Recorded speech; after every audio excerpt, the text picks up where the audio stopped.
Hello and welcome to another episode of Plate Stack Chat. I am Jason, also known as Jason CF Media, and joining me this week I have two wonderful guests. First, we have a lover of spreadsheets who is trying to use CrossFit data to make things known and knowable. I'd like to bring on the wonderful Mr. Mike Halpin. Wow, that's an intro right there. Oh man, thanks for having me. That's all right, only the best for you, Mike. I don't use spreadsheets to write, so I use Word documents, and that's my forte. I'll let you have the spreadsheets. I'll have the Word Spell docs. check is good. Yeah. And joining Mike and myself to bring some elite level fitness, we have a man who started CrossFit at a relatively young age. He took fourth at the games for the 16 to 17-year-old division back in 2016. Most recently finished 11th at semifinals. But most importantly, he has the title of Fittest in Mexico. Please welcome Luis Oscar Mura. Thank you, Jason. Thank you, guys, for having me. Is that correct, by the way? Are those those bits of information correct? Perfect. Luis Oscar. Have you guys met before, Mike and No. Luis? Oh, never. I don't think so. No. Yeah. So, Luis, you went to. I think I'm probably a lot more aware of Luis than Luis is of me, which isn't a bad thing. But I'm aware of his lifting skills and quite a few other things I've seen. So. Thanks. Appreciate it. Were you at the same semifinals? Did you go to North America West? I was not at West. You were at East. Yeah. Okay. America. So I saw it. Place. For sure. I thought maybe you could be. It is really small, right? Comparison. Yeah. So speaking of North America West, then, Luis, how do you feel about being in that region? Because this was a question that was. So first I have to address this. So what you might not know, Luis, is that this is basically a rebooted show. So if anybody listened to the first episode, I sort of explained there that this is a show I used to do with two wonderful people back in the UK, Tom and Sam. And then we had a long break, but we had some loyal fans that kept asking, when is it coming back? When is it coming back? And they were kind enough to let me run on with it. Now, one of the people that has, used to listen back in the day and has been very proactive in following what we've been doing individually up to now is the lovely Maria Carmen from Mexico. And when I put out asking, who would you like to have on the podcast, Mike Halpin kindly volunteered himself. Oh. But Maria Carmen was, you have to get Luis on. So she was, and she's very excited that you're going to be on. And she was asking about, so I sort of had asked her, when I found out you were coming on, I thought I better let her know because she'll be very excited. And she was asking about this thing of being in North America West, and how do you feel like, is that good for you to be in that region, or would you have preferred it to have stayed sort of Latin America? And would that be maybe a how do I say easier region without saying easier region, Mike? A more favorable opportunity for you. Well, first of all, thanks, Maria Carmen, for putting me on the list for a podcast.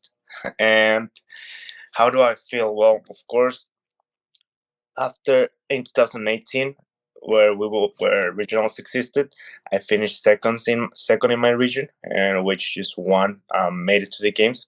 So I was like, all right, like I'm young, I'm 18 years old. Next year, I for sure gonna make it to the games if I keep training, if I keep doing what I'm doing. But then I got injured, and then when I got back to normal, I was healthy again. I started competing again. Semifinals went off, regionals and semifinals started, and then they combined Mexico to North America, which is North America, no.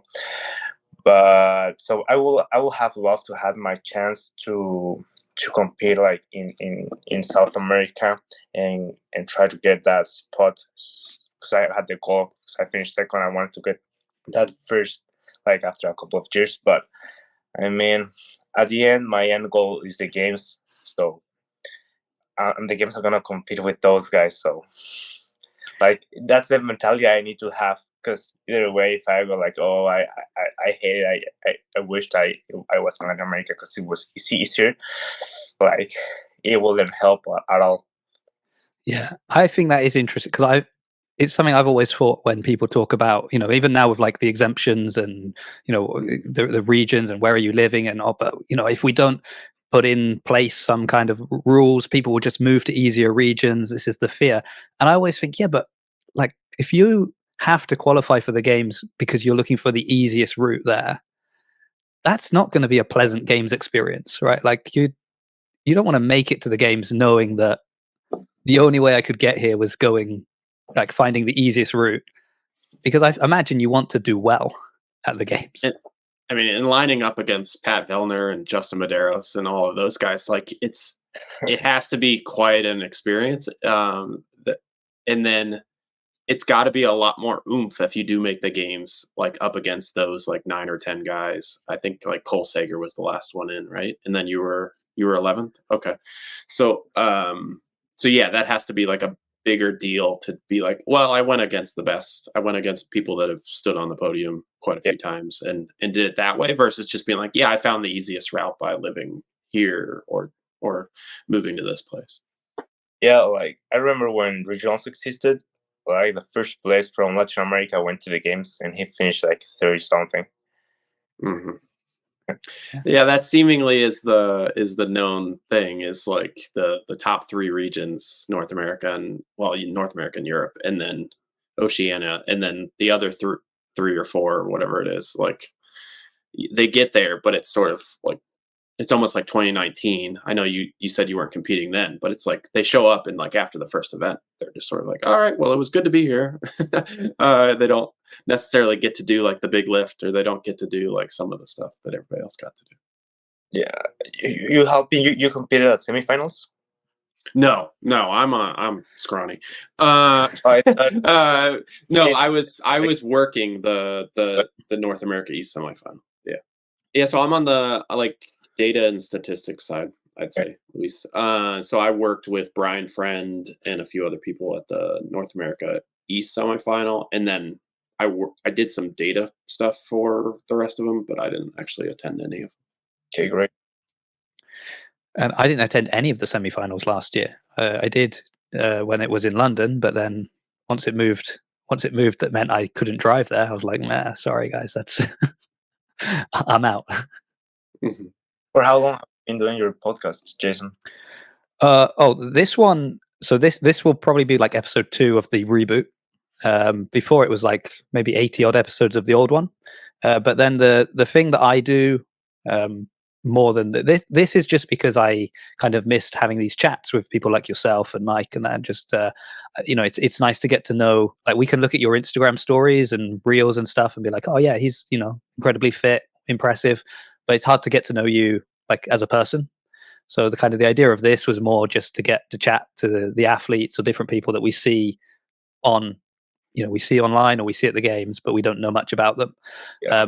The other thing I do is more YouTube based, and that's kind of how would I explain what I do? So I take all the kind of the news that's coming out of CrossFit on a specific topic, and I just try and find kind of all the facts, and then I present you like, here's the information about this, and it's very like down the middle. So this is what's happened, this is what some people are saying, this is what other people are saying, these are the reasons they're saying they did it, these are potential consequences, and now you have the information, you go away and make your own decision.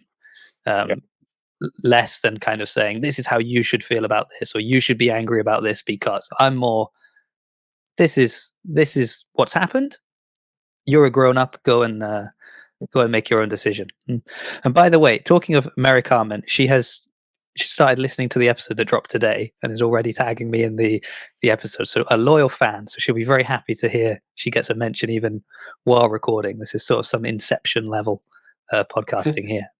Okay, I'm gonna send her a hi in Spanish. Carmen, mucho gusto, gracias por estar escuchando. This is what I like. This is the global nature of CrossFit. This is good. I think it's great that you've got goals to make it to the games. I think for you it's better going through North America. Yeah. I think the reaction that people have to people that qualify out of these sort of what are considered weaker areas, it's almost like, well, you made it to the games, but come on. So I think if you make it to the games through, North America, that's, no matter what happens at the games, like already that's an achievement. And Yeah. then, but also if you manage to make it going up against the people in North America, you say no matter what happens, but we're pretty sure that what happens will be, pretty good, right? You're going to do well to a degree if you're coming through one of the tougher regions. What I'd also like to ask you about though is because you're one of those that competed as a teen, Yeah. then you got injured as well, so that throws a complication in there to a degree. But Mhm. generally, we saw quite a number of the women that do very well making that jump from teen to elite individual, and it always seems to be like a struggle for the men, right? It's much harder for the young guys to make that jump from the teen competition to the elite individual. um, well, one is kind of why do we think that is, and then also what's the solution for you, like what are you doing to make that jump? And I reckon Mike's probably got some stats on what it is that's holding people back as well. Oh, I don't know. Well, let's see. I'd love to hear Luis's answer first, though. Okay, so my answer will be, um, I think, I mean, of course, the men's field is very hard. Like everyone is so fit. Like even though they're not games athletes, like in semifinals, there's a lot of pretty fit dudes. So it's a way different world than competing in teenage division. I mean, back in the time, I don't know much about the teens right now. I bet they're still pretty fit, way fitter than a couple of years ago. And so what I did being as a teenager, I first focused like on building a very good base for me. So I think that helped. Like even being a teenager, I was pretty strong. Like so, I think that helped me for my transition into the elite individuals, and probably being at the transition for a teenager to individual, I think will be the most important part. Will be doing a good strong base and staying injury free. So, because a lot of times, what I see that happens with teenagers is that when they do the transition from teenage to elite individuals, they have been training hard for I don't know 5 years for making it to the games or being consistent at the games, and then they do that transition to elite. They need to keep training hard or even harder for making to semifinals to the games. And there's like your recovery is not the same when you are, I mean, it's still pretty young, 24, than when you are 15, 16, no? And also your level of how you adapt, how quickly you get better. And so they start training harder. They probably didn't put more that emphasis in like around the lateral work, working on like on balances and things that can make you less probably injured. So injury comes and takes you away for 1 year or 2 years, and then it's, I mean, in an elite level, it's hard to come back again now. How did you get injured? So However. I got injured as a teenager. I didn't have much knowledge about how to take care of myself. I mean, I used to recover pretty fast, and I never had injuries. So I had one injury on my hip one day, and like I didn't know how to treat. I just went to a doctor because that's what I trusted, and they told me to get a cortisol shot, and that will get the pain away. I did it, and the pain went away, and I was like, "It's magic, it doesn't hurt anymore." But I didn't know what it did, so got a cortisol shot, and then kept training hard, being heavy, and then got injured again. But I really had that injured in my hip, so I had a stress fracture on my hip. Oh, wow. Yeah. Oh, okay. And then that held you out from, you'd say, like 2017 to No, 20. 2020 Oh, and oh, okay. 2020. Okay. Yeah, I mean, on that, like from what I've seen, and it's interesting because I was looking at some of your stats yesterday, and it was like, who comes to mind with a very similar story is Angelo DeChico, which I think you competed against back in the teens. Yeah. I've heard a bit of his story, and he had a back injury shortly after that, which similar time frame I think held him from being able to then jump from the teens into the elite individuals. He then went team, I think, as everybody has sort of heard, and now I don't know that he's doing a team this year. I'd have to ask him, but on the Mayhem side, obviously, they might do a few things. I don't know, but yeah, that's a similar story where I've seen in comparison to like the women's field is there's a very quick jump because the skill set is fairly similar. They have a lot of gymnastic background. They have a lot of they probably at this point have like 5-10 years of CrossFit, and so they can jump in there. And the weightlifting side, which I'll get back to Luis here, is usually fairly similar. Like there's some heavy lifters like a Danny Spiegel or somebody like that, but there is usually sort of like an average that they could probably hit this weight. On the men's side, that's usually actually where you see the most time needed. Is the men are just lifting leaps and bounds more than the teenage division, and I think that's changed a little bit. But somebody like Luis, you're winning those weightlifting events, and then likely I won't put words in your mouth, but likely your side is more on the conditioning pieces or the long AMRAPs or the long like chippers and things like that, is being able to keep that engine going. Is that where you would see? Yeah. Okay. There we go. Yeah. I was thinking a similar thing, that it's that kind of top end strength tends to be the bigger difference between the men and the women.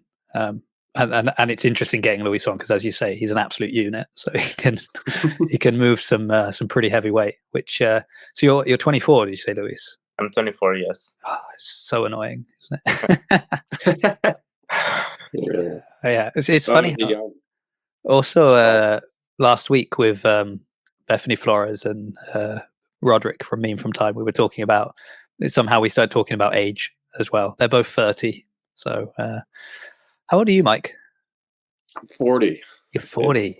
Man. Finally, someone older than me on the podcast. I know. I try to stay as young as possible for as long as possible. So I appreciate any reaction that's like, wait, you're 40. But yeah, I've been on the earth for quite some time now in comparison to a lot of the people I talk to. Yeah. I'm 37, so also a master's athlete as well. So yeah, it's fun times over here. So seeing as Luis is the fittest in Mexico, I also wanted to ask about CrossFit in Mexico in general. So do you train at an affiliate, Luis?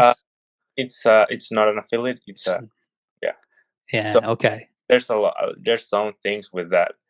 I think CrossFit is not how do you say, owner of the brand in Mexico as it is in the States. So there's a lot of CrossFit gyms that can use the CrossFit name. Yeah. Yeah, that was another point that was raised by Mike Halpin, was this idea that within Mexico you're going to have a lot of people, even if they've got like their L1 and they're a CrossFit coach, but not necessarily at a CrossFit affiliate, and it's quite like how do we get that CrossFit name on the door of these gyms in Mexico, or is it even not, is it necessary or is it possible? But I mean, I think you're right that, I mean, I don't know, do people search, because the reasoning like here is, and I know if I'm going away and I want to go to a gym, I'm going to type in CrossFit, and also if I find a place that looks like it does CrossFit but it isn't affiliated, I'm probably going to overlook that one for one that is a CrossFit license, is an affiliate and they've got CrossFit on the door on their website or whatever. But I'm guessing do you feel it's like different in Mexico? Are people just happy to get into a box? Is it like a cost thing that the gym owners just don't feel it's worth the money? I mean, it depends, because Like some there will be some gyms that wouldn't call themselves CrossFit. It will be like strength and conditioning or cross training, or they'll use a CrossFit name, but they won't be on the map. So yes, some is about the costs, because economy is not the same in Mexico as it is in the States, and we also don't charge like the same as the States. Like in Nashville, membership is like $2,000. Sorry, $200, $220. So that's like a little bit more than 4,000 pesos. And here in Mexico, like in the big city, in Mexico City, it's like the most expensive ones are like a little bit more than $100. So it's like if you go to New York in the States, how much Right.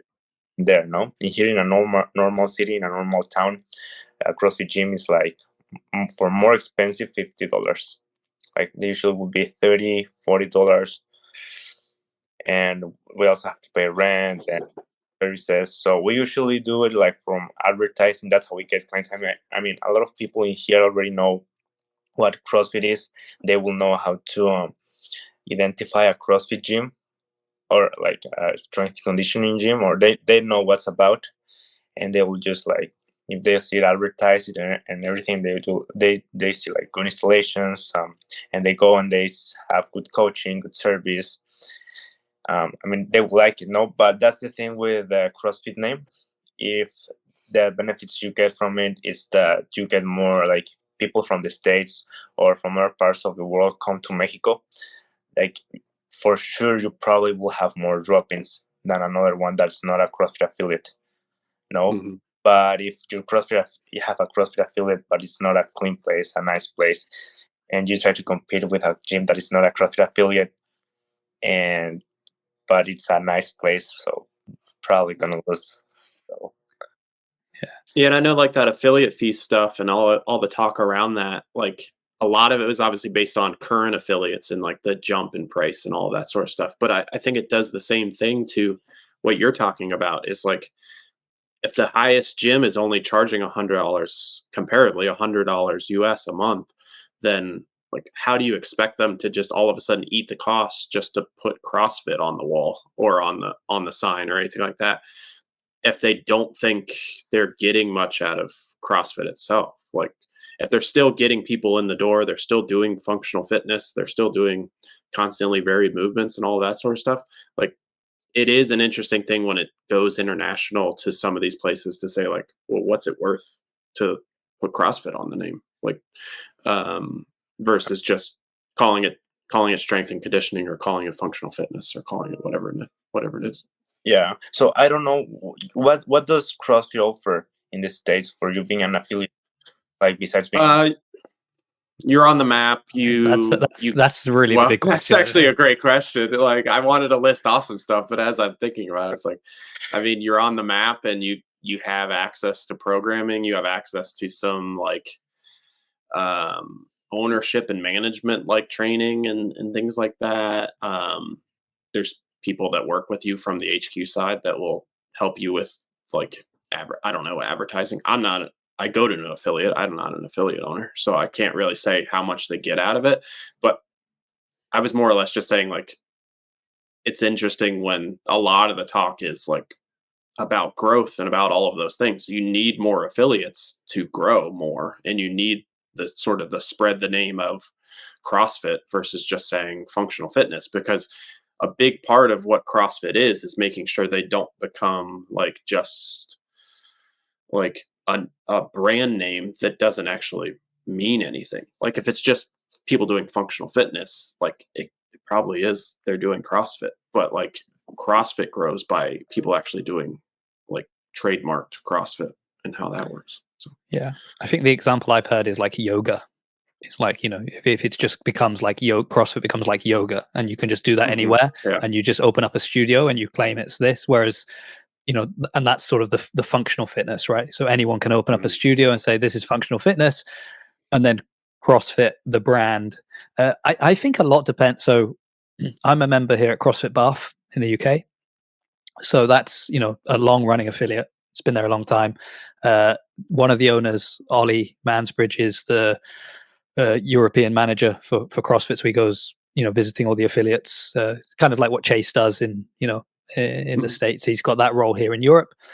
So obviously he's a big advocate for having the name CrossFit on the door, but also the nature of this city. It's a big university place. So every year you get students coming in, and a number of those, and it is the only place in Bath, at least, that is CrossFit. So if they used to do CrossFit, many come internationally. Maybe they used to do CrossFit abroad. Maybe they did CrossFit somewhere else in the UK.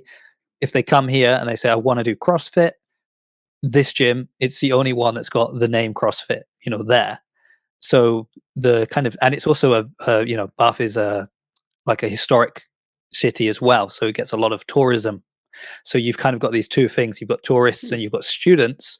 So you've got people coming in looking for a CrossFit gym. I think if you're a gym, in a little country town, and it's mostly going to be your local community, maybe you don't see that need as much because you're thinking, well, if I can build my community myself. But I guess what you kind of hope is that there's a degree of quality control, I mean, even to a degree, I think there's a degree of like dedication, because if you are willing to pay to have CrossFit on your door, that tells me something about you and your approach to CrossFit and your mentality, because you feel it's worth it. But I can understand, and I don't know Mexico whether or not the affiliate fee was reduced, whether it stayed the same. I know that was a discussion that in some parts of the world it was actually going to come down. But I don't know if they ever released kind of. I don't think so. Actually, where that applies. Definitely not here, and not where you are, Mike. I haven't heard it. My gym is 4,500 from what I heard. So really, yeah. But your gym does proven, right? Like you're a proven athlete, obviously, and then your gym also does proven. Okay, yeah. The program, the affiliate program. That's cool. Yeah, I knew about like Mayhem because I've gone to gyms that do Mayhem, or they do like NC Fit, which is Jason Khalipa's programming, and then, but I haven't been. I'd love to. I haven't been to a proven gym yet. Is it fairly like similar? You do like weightlifting and then a Metcon and that sort of thing? Oh, so usually, the affiliate program with proven is, I mean, it as CrossFit it varies. But of course, yeah, true. But usually we have strength days, we have Metcon days, conditioning days, conditioning with accessory days. So it varies a lot. But I like it. People likes it. Yeah, people like. Well, that's one of those things that CrossFit would say they offer, and it's an interesting thing to say. Like, well, I have a gym, I have ownership. We're even maybe L1 coaches, or at least we're coached on how to look at somebody's form and critique it and help them. Like, and then you're getting programming from your sort of camp or that sort of thing. Like, it's hard to then say like, well, what exactly would CrossFit come in and help you do? Maybe besides a map or giving advice and stuff like that. I mean, I think they do a lot for certain regions, but I do think it's interesting when you go sort of outside that area a little bit to see like what some of the other places are doing. I don't know. So what I know is that CrossFit in here is not owner of the brand, because there's another brand that is called, I think, CrossFit. Oh, yeah. Oh, really? CrossFit in here, and I that's what I have heard. And CrossFit can have like the name of the CrossFit name, because we have CrossFit, and the guy or the woman is asking CrossFit to buy the name so they can use it, and CrossFit is not interested in buying it, I think, because for sure they can. Okay. I think so. Well, I'm gonna have to dig into that, because that's interesting. So I've got a nice little research project now.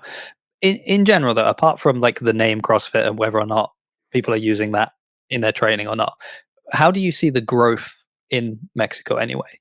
Like are more and more people interested in doing, CrossFit, even if it's sort of unofficial, like when you have, like I mean, I would say the metrics are looking at kind of the gyms themselves, how many people are going in, if there's more gyms opening, and then it's things like local competitions, smaller competitions. Are there lots of those kind of things popping up? And that's sort of how you can see kind of some of the metrics to see whether or not there's growth beyond just looking at the net number of affiliates. Do you think it's becoming more popular in Mexico? More people like getting into this style of fitness, or are they more kind of classic bodybuilding and training? I don't know what your anecdotal experience is. No, it's for sure getting bigger. Yeah. Like people love it. People love training. Like, and I think it's coming because I mean, there's gyms opening, they're closing too, but there's a lot of gyms opening, a lot of new gyms opening, and people is getting, I think, more actualized. I think that's how you say it. And like they offer better coaching, or better service, and also people like the community.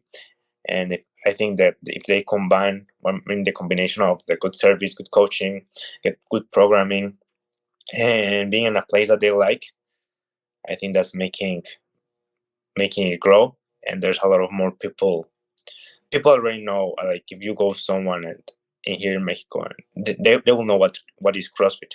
Probably not exactly, but they have heard about it. Mm-hmm. But do they know who you are?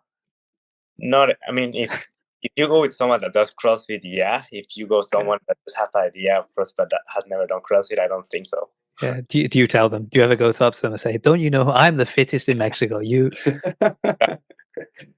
should listen." I would if I was the fittest, even in my own house. I think I would probably. Yeah. A final thing, completely unrelated. Luis, when did you start learning English? I started learning English in school since I'm a little kid. Yeah. My school I went, one of my teachers was from Canada. Okay. So we had to speak English a lot, and then I started traveling to the States. That helped too.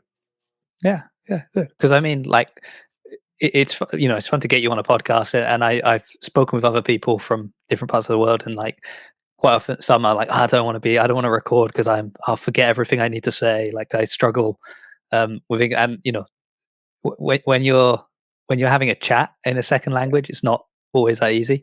So I'm just curious. Mike, do you speak any other languages? Took sign language in high school, and it is not that helpful on a podcast. This will also be on YouTube. Yeah, there we go. I love you too. My wife though is actually a second language tutor for English. Oh yeah, there you go. This is the only one you have to know. Yeah, my wife is a second language tutor at one of our local schools.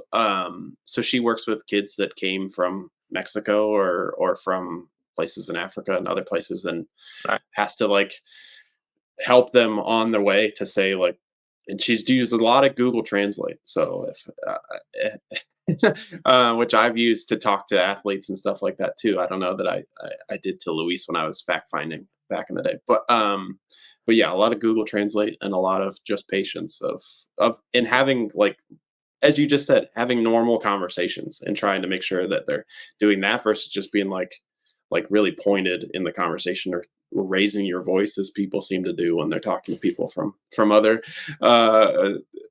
languages and stuff like that. Yeah.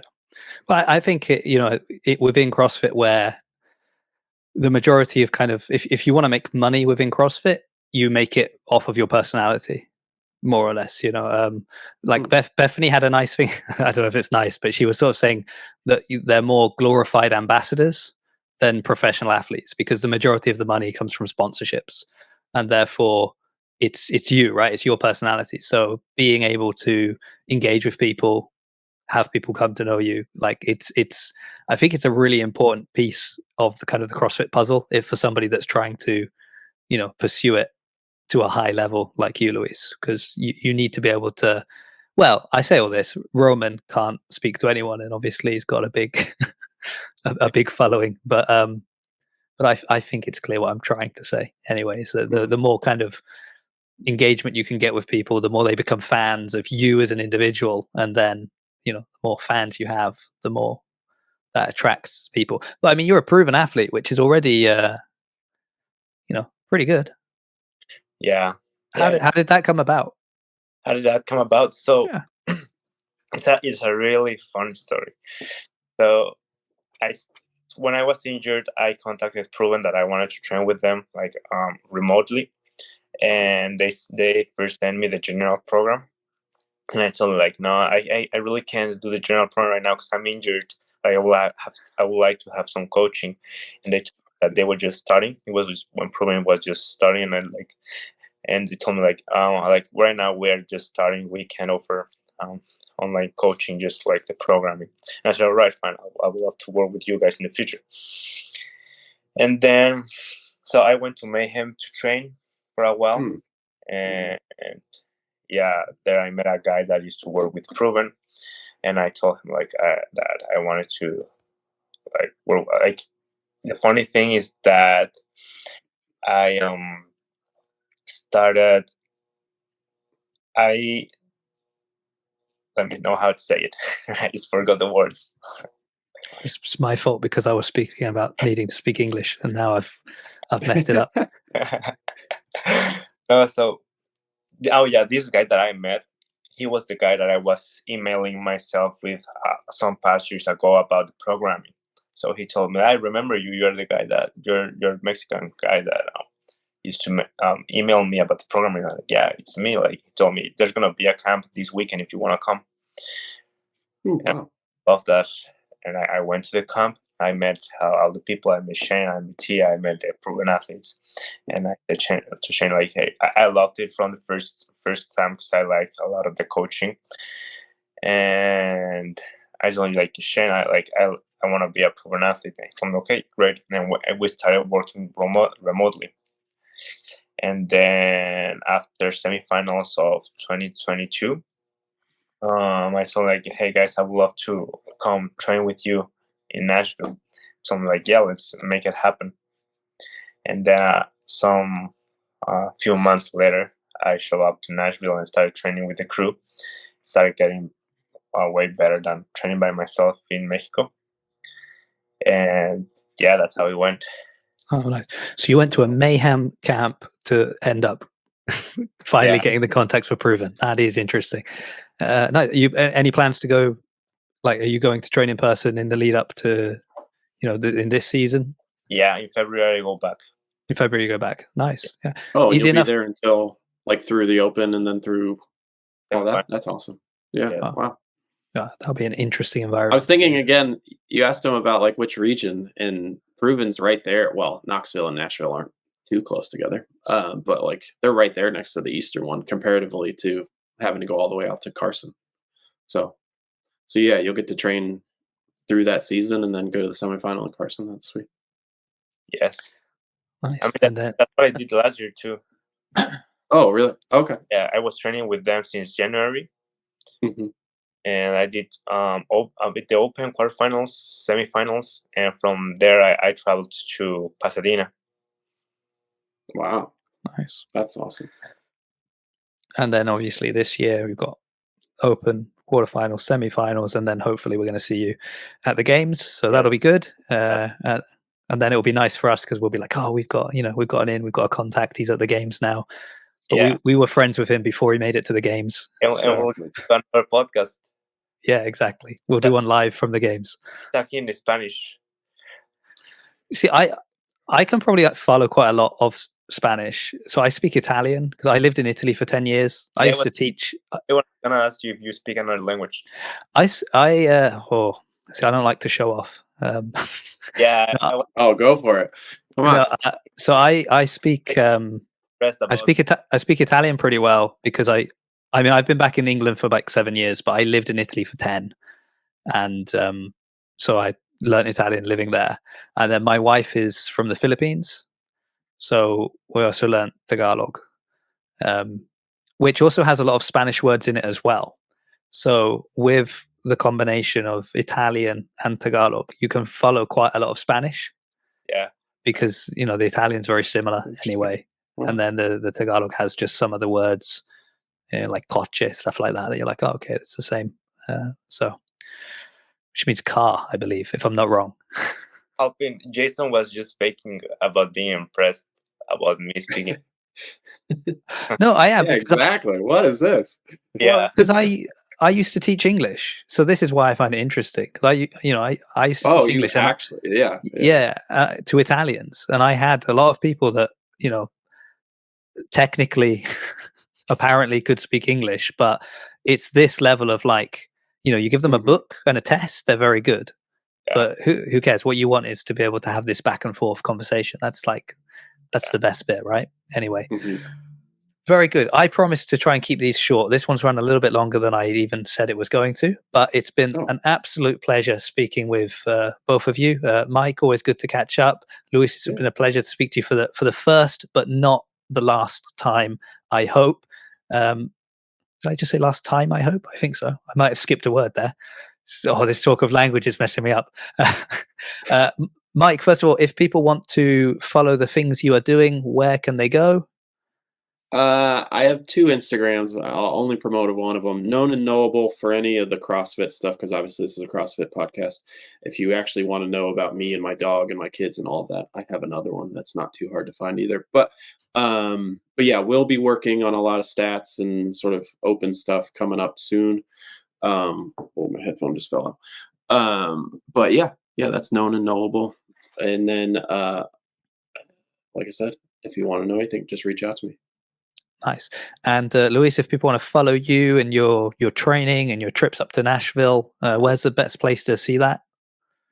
Okay, so you can follow me here on my Instagram. You can see it in the corner, and you can follow my journey as an athlete. There you go. And then when he makes it to the games, when he podiums at the games, you'll be like, I knew this was coming years ago. I've been following Luis for a long time. Exactly.